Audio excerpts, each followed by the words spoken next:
महिलाओं के रिश्तों का भविष्य, मनोविज्ञान क्या कहता है। आज हम एक बहुत ही महत्वपूर्ण विषय पर बात करने वाले हैं, खासकर महिलाओं के लिए।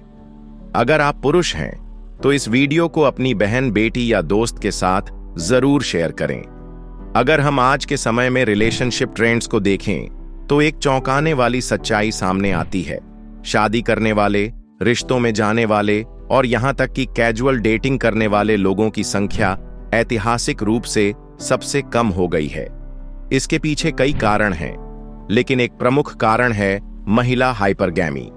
महिला हाइपरगैमी और बदलता समाज। हाइपरगैमी का मतलब है कि महिलाएं अपने से अधिक सफल और उच्च स्तर के पुरुषों को डेट और शादी के लिए चुनती हैं।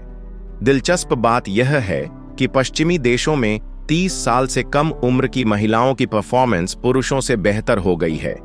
वे पढ़ाई, करियर और कमाई में आगे हैं। लेकिन चूंकि महिलाएं अब भी अपने से ऊपर के पुरुषों को ही डेट करना चाहती हैं, तो उनके लिए उपयुक्त पार्टनर की संख्या घटती जा रही है। इसके अलावा पुरुष सेक्स के गेटकीपर नहीं होते, बल्कि कमिटमेंट के गेटकीपर होते हैं।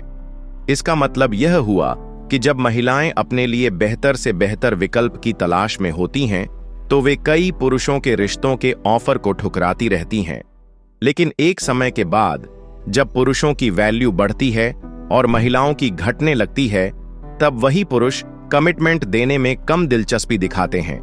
रिश्तों का गणित। पुरुष ऑफर करते हैं, महिलाएं चुनती हैं।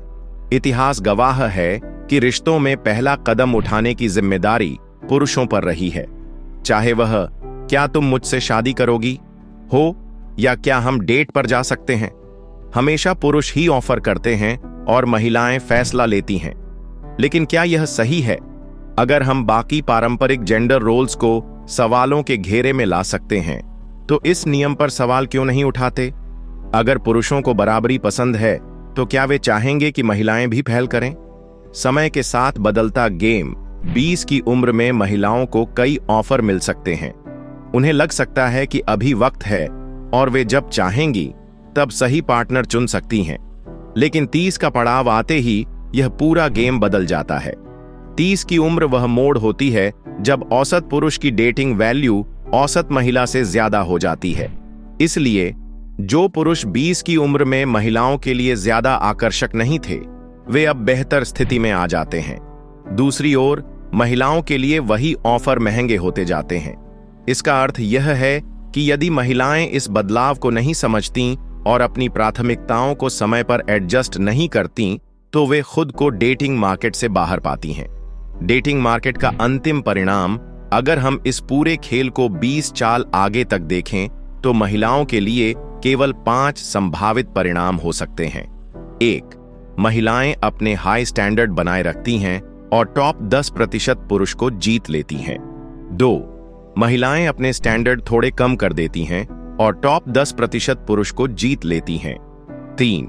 महिलाएं अपने स्टैंडर्ड बनाए रखती हैं, लेकिन टॉप 10% पुरुष को नहीं जीत पाती और कम वैल्यू वाले पुरुष से समझौता कर लेती हैं।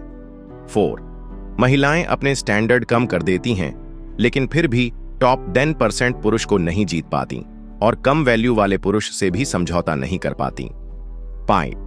महिलाएं न तो टॉप 10% पुरुष को जीत पाती और न ही कम वैल्यू वाले पुरुष से समझौता कर पाती।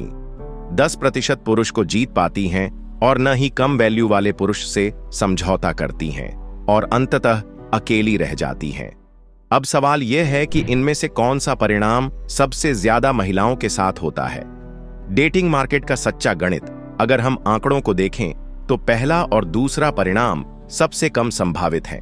केवल 1% महिलाएं ही टॉप 10% पुरुष से शादी कर पाती हैं और सिर्फ 6% महिलाएं अपने स्टैंडर्ड कम करके टॉप 10% पुरुष तक पहुंच पाती है। अब बची 93% महिलाएं।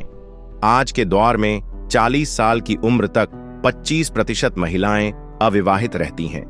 इसका मतलब यह हुआ कि चौथा और पांचवा परिणाम, अकेली रहना या कम वैल्यू वाले पुरुष से समझौता, बहुत ज्यादा सामान्य होता जा रहा है। कम वैल्यू वाले पुरुष से समझौता, सही या गलत? कई महिलाएं ऐसे पुरुष से शादी करती हैं जो उनकी पहली पसंद नहीं होते। यह एक कारण है कि शादीशुदा महिलाओं में एक लो ग्रेड नाराजगी, लो ग्रेड मैरिटल डिसैटिस्फैक्शन देखी जाती है, क्योंकि उन्होंने अपने मनचाहे पार्टनर को नहीं चुना बल्कि परिस्थितियों से समझौता किया। हालांकि कुछ महिलाएं इसे पॉजिटिव तरीके से रिफ्रेम भी कर सकती हैं। वे इस तथ्य को स्वीकार कर लेती हैं कि उनका जीवन साथी भले ही टॉप 10% में न हो, लेकिन वह एक स्थिर, भरोसेमंद और वफादार साथी है। और यह सच भी है, हर कोई वर्साचे बैग नहीं खरीद सकता, लेकिन इसका मतलब यह नहीं कि दूसरे बैग काम के नहीं होते। सबक क्या है? 1. महिलाओं को डेटिंग मार्केट की सच्चाई को जल्दी समझना चाहिए।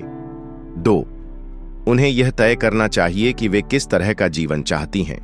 क्या वे उच्च स्टैंडर्ड रखकर अकेली रह सकती हैं या वे समझौता करने के लिए तैयार हैं। 3.